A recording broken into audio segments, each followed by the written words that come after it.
Now, the ITV News in London with Charlene White.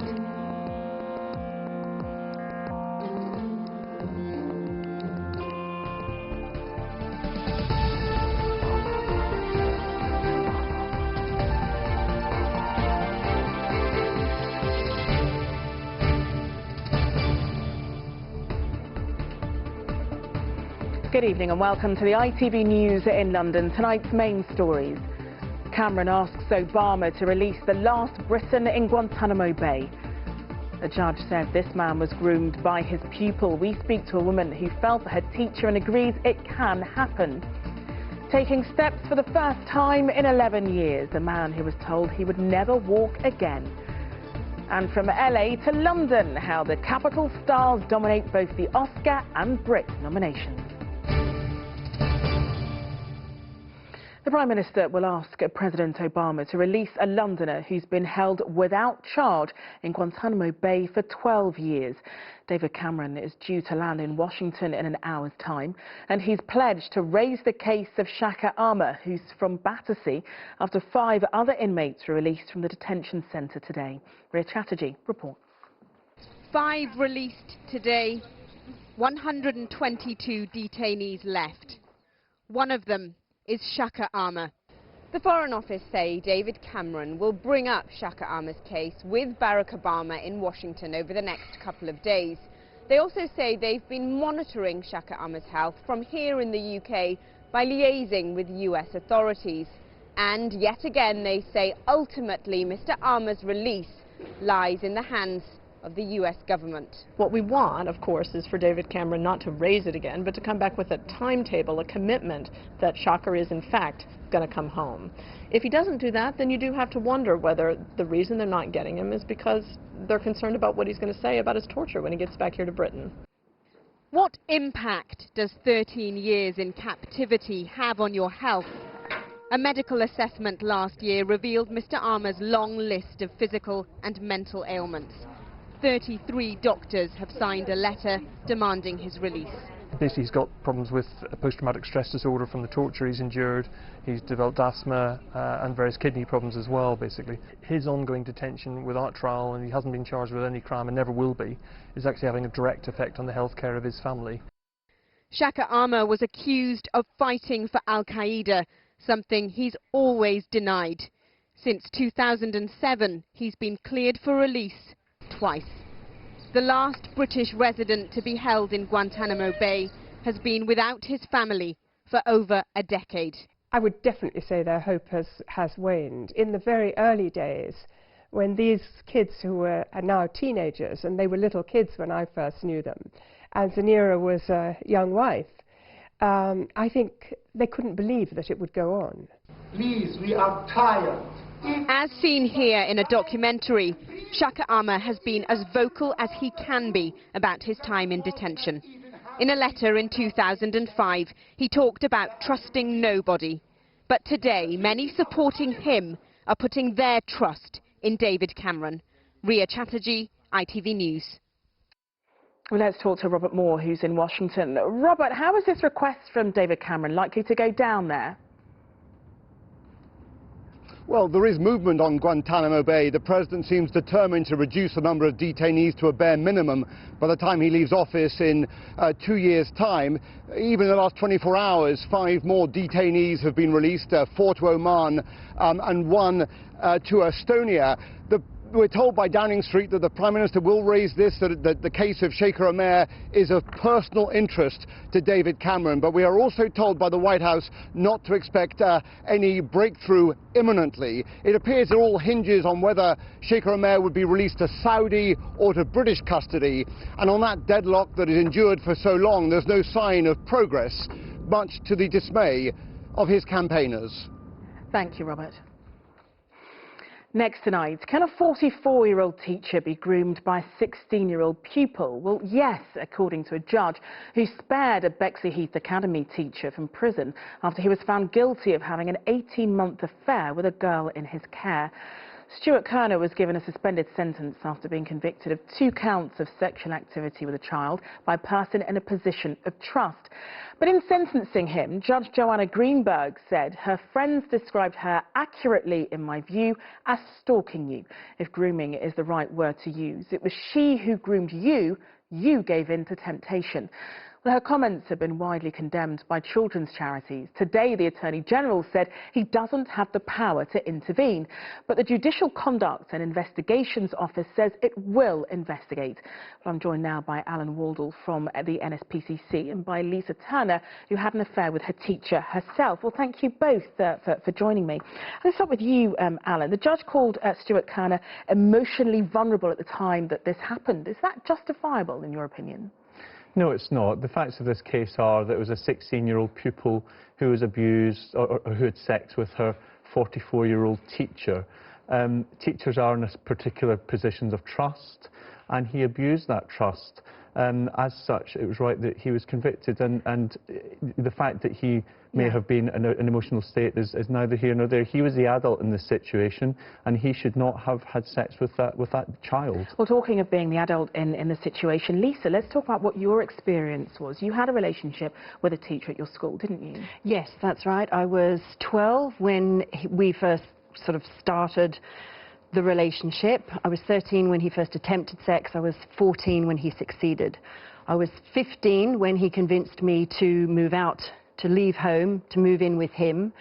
And I was kept as a virtual house prisoner for 5 years. The relationship certainly did become abusive, but in the early stages, there was an element of whether you call it flirting, there was this sort of bouncing back and forward, and it's terribly, terribly flattering.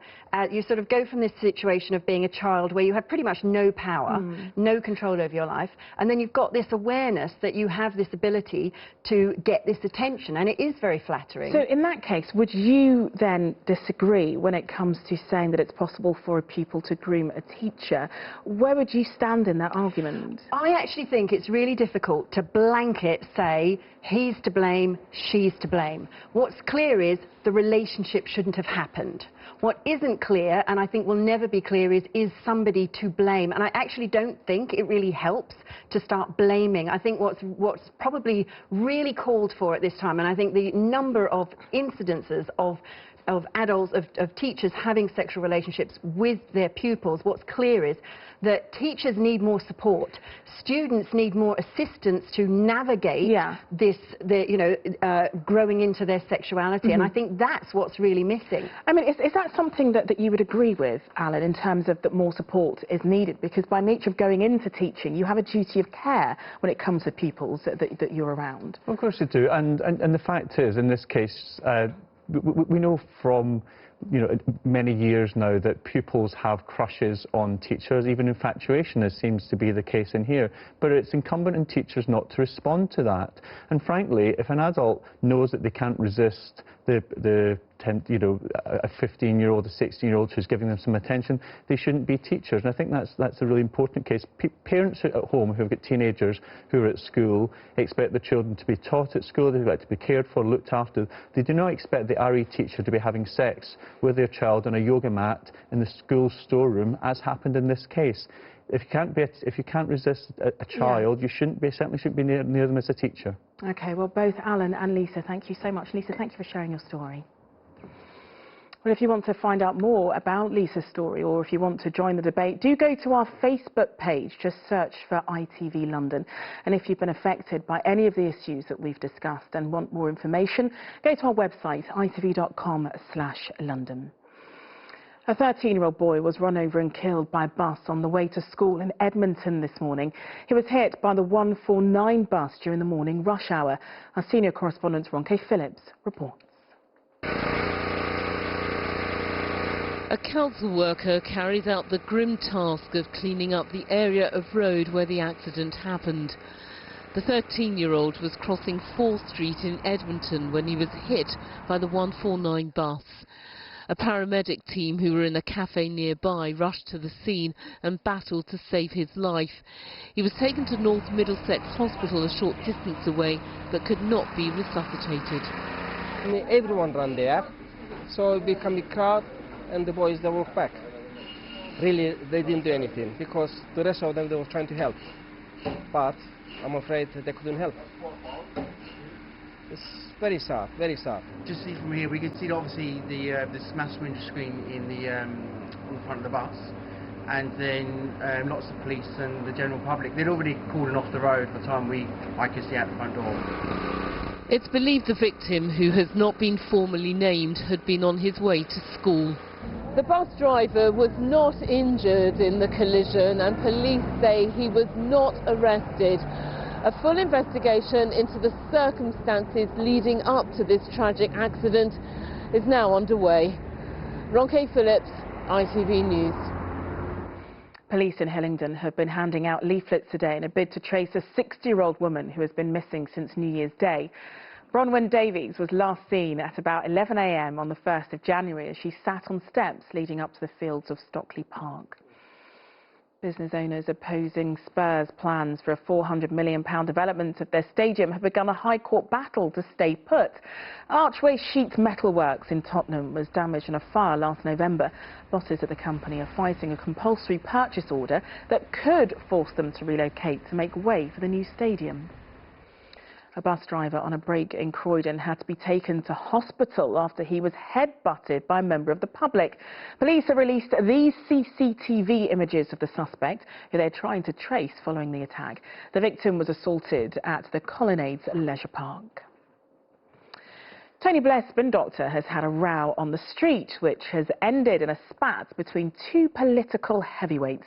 Alistair Campbell was accused of hitting a man on a street in Hampstead. He strongly denies it and says CCTV pictures support him. But that wasn't enough for his long-running political opponent, George Galloway, who weighed into the row.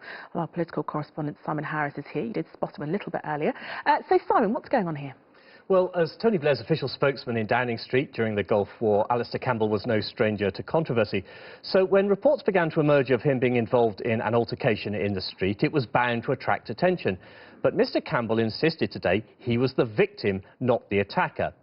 CCTV footage obtained by the Ham and High newspaper shows him in Hampstead after a run, and another man, unidentified, coming in the opposite direction, who then turns around and follows him out of view of the camera. So what actually happened? Well, in a blog today, Mr. Campbell says the other man started shouting abuse. As I passed him, I did not look at him, did not respond to his insults, and put my arm out to his shoulder to stop him coming any closer. If there was any contact at all, it was minimal. Now, Mr. Campbell says he carried on walking, and then, when I turned around, he came towards me and aimed a kick at me, which came into brief contact with my leg. He then moved back, but came forward again and spat at me. Now, just to make things even more confusing, it seems this bizarre turn of events is the latest twist in a long-running feud between Mr. Campbell and the Respect MP George Galloway. Mr. Galloway, no fan, of course, of the Blair government, went on Twitter to say Blair's poodle Ali Campbell involved in a street spat with elderly man in Hampstead. Did he hit him? Mr. Campbell responded by accusing Mr. Galloway of inaccurate tweets based on the totally untrue account of the other man, a man who hasn't been available to be contacted today. OK, Simon, thank you very much. Well, you're watching the ITV News in London. Still to come. We're with the stars on the red carpet as this year's Brits nominations are announced. And why Greenwich Observatory is looking for the stars of the photography world. Before that, the amazing moment a man walked for the first time in 11 years following a motorcycle crash. Nick Pikki Fearon, who's from Stonebridge in northwest London, was told he'd never walk again after breaking his back in 2004. But thanks to a new robotic suit, today he did. Luke Hanrahan was there. It's over a decade since he was paralysed from the chest down after a motorcycle accident. Now, with the help of these bionic legs, he can walk again. Just small steps, but for Nicholas, a giant leap. What's this sensation like, not having been able to walk for 11 years? Just describe to me how this makes you feel. Reborn. Feel reborn. You know, you've gone from being labelled a disabled to a machine like that makes you feel abled. Yeah, and that's second to none. Before Nicholas's accident, he was one of the UK's best kickboxers, but he didn't allow the injury to get in his way. Since then, he's written and produced 2 highly acclaimed London-based feature films. The accident, though, so severe, he wasn't sure today could ever be possible. I was at first apprehensive, thinking, am I going to be able to do it? Because I'm a high injury, you know, from below the chest, thinking, is it going to be possible? But then when I went up to Northampton to the feature function place, I saw tetraplegics using it. So I was like, well, they can use it. I'm a paraplegic and I'm training for the Paralympics. I must be able to use it. It's the first commercially available exoskeleton and could help transform the lives of paraplegics, assisting in their rehabilitation and helping them move from injury to independence.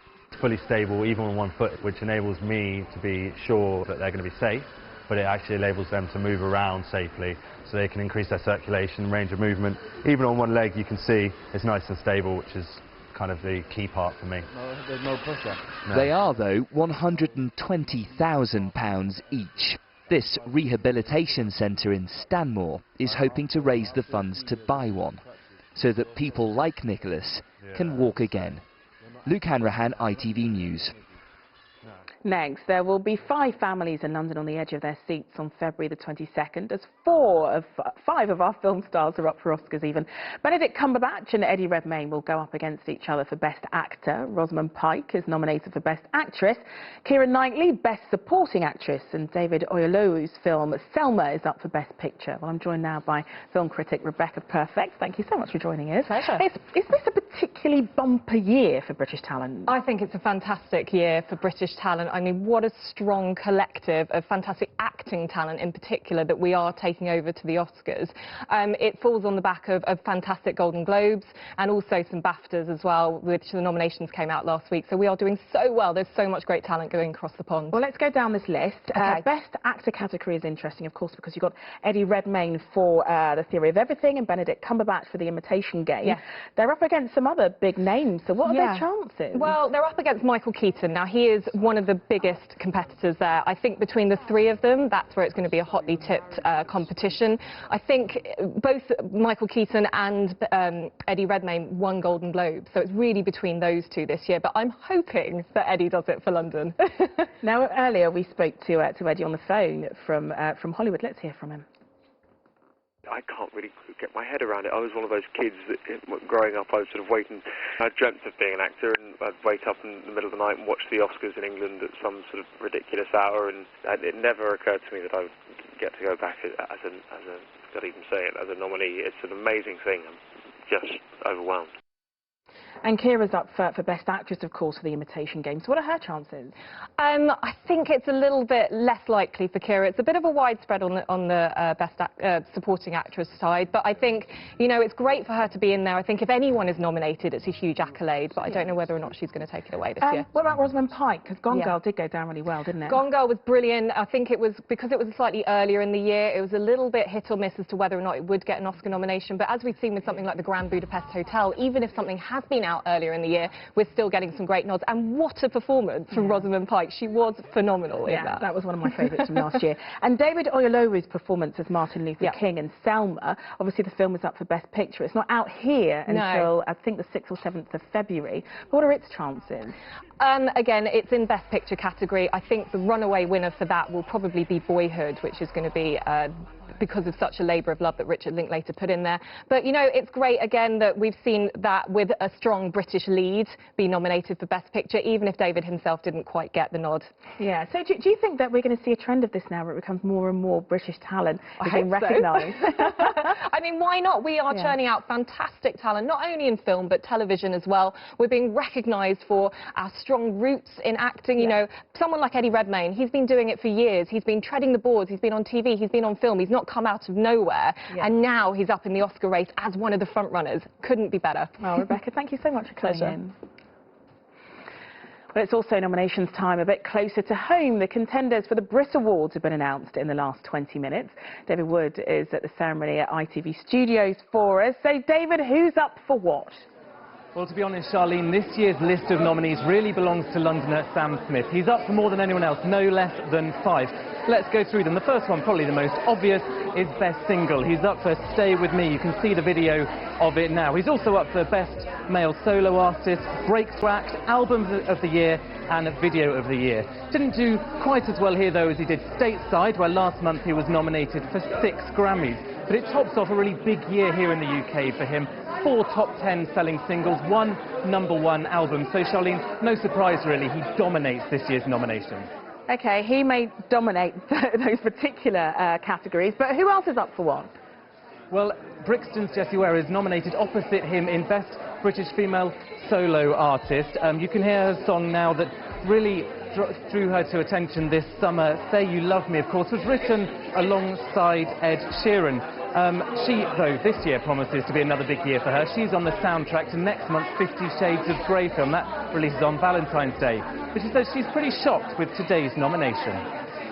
I can't quite believe that I'm up for it again, so I felt like it was too good to be true the first time round, and I thought maybe I had to kind of slip through the net. I just felt like that was cheeky, so this kind of cements that maybe some people like me, which is really nice.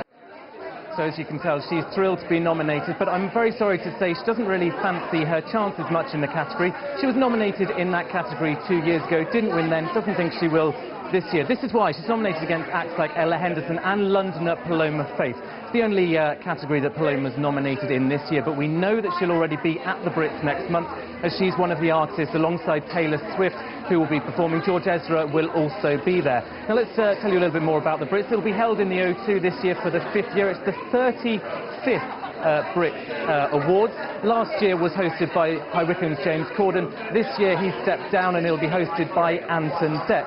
Now, among the categories, there are also a number of Londoners also nominated. Also in Best Female and Breakthrough Act, we have FKA Twigs and Mark Ronson's song Uptown Funk for Best Single. So, Charlene, Londoners doing well, but it really could be Sam Smith's year. Thanks very much, David. Well, it's a safe bet that anyone nominated for a Brit will be telling everyone about it on Twitter. But which tweeters do Londoners listen to most or read most? The official list of the capital's most influential Twitter users has a few surprises. Who's number 1 and who scraped in at number 50? Well, you can find out by going to our website, itv.com/London. Well, the main headlines in London this evening: held without charge in Guantanamo Bay for 12 years. The family of Shaka Amar from Battersea are hoping the Prime Minister can persuade President Obama to release him. The teacher given a suspended sentence for having sex with a 16-year-old girl, the judge commenting that she had groomed him. If you're an amateur photographer, then the Royal Observatory in Greenwich is looking for you. It wants entries for its annual Astronomy Photographer of the Year award. And as Martin Stew found out, you don't need expensive kit to be a star. Last year's winning images were literally out of this world. Now the Royal Observatory in Greenwich is searching for a new star of amateur astronomy photography. The pictures that we get every year do look really beautiful, but most of them are not actually as difficult to take as you might think. You don't need anything extra special at all. You need your camera, go outside, find somewhere dark, find a great view of the night sky, and then just experiment with the settings.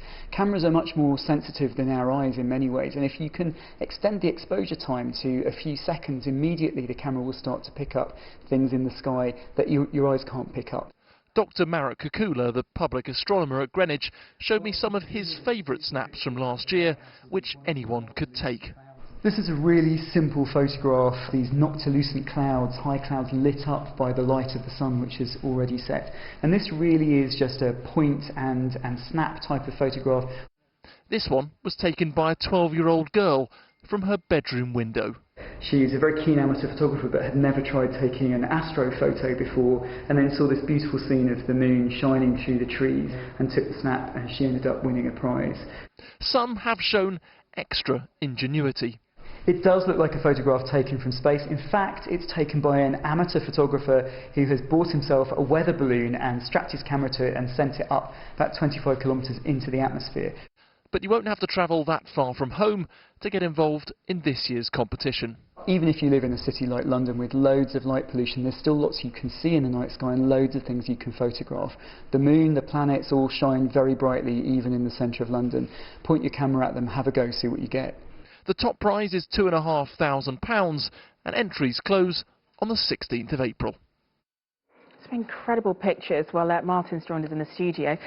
Some wonderful stuff you saw today, but aside from that, let's talk about weather. And it's really windy last night. It was pretty wild out there last night. I mean, not as bad, actually. We were quite protected in London because a lot of other places took a real battering. Up in Scotland, winds of 100 miles an hour plus, and not that far away on the south coast, they were at 70 miles an hour. So although it was very windy where we were, we kind of escaped the worst of it, really. Okay. It's obviously halfway through January now. They've just put out some figures. Turns out January has been a bit wetter than usual, but much milder. That is, though, changing, I'm afraid, as we head towards the weekend and to tonight as well. Temperatures are going to be feeling a bit cooler.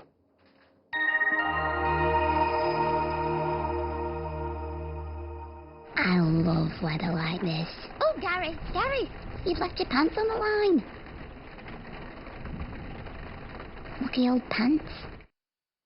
So, a bit of a cold night in store. 1 or 2 morning showers around tomorrow, but the large part tomorrow will be dry and bright. And then we're heading towards a relatively dry but chilly and cloudy weekend in store.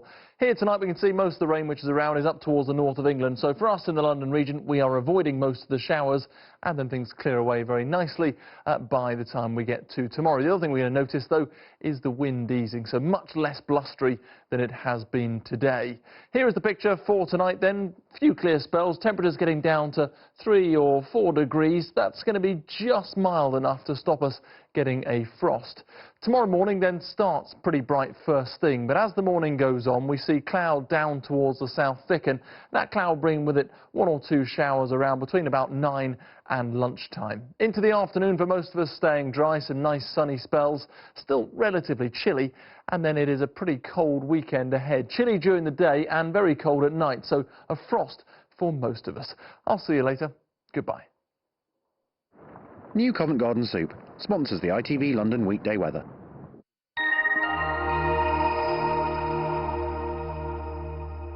The ITV News continues with the national and international stories at 6:30. Here's a look at what's happening with Alistair Stewart.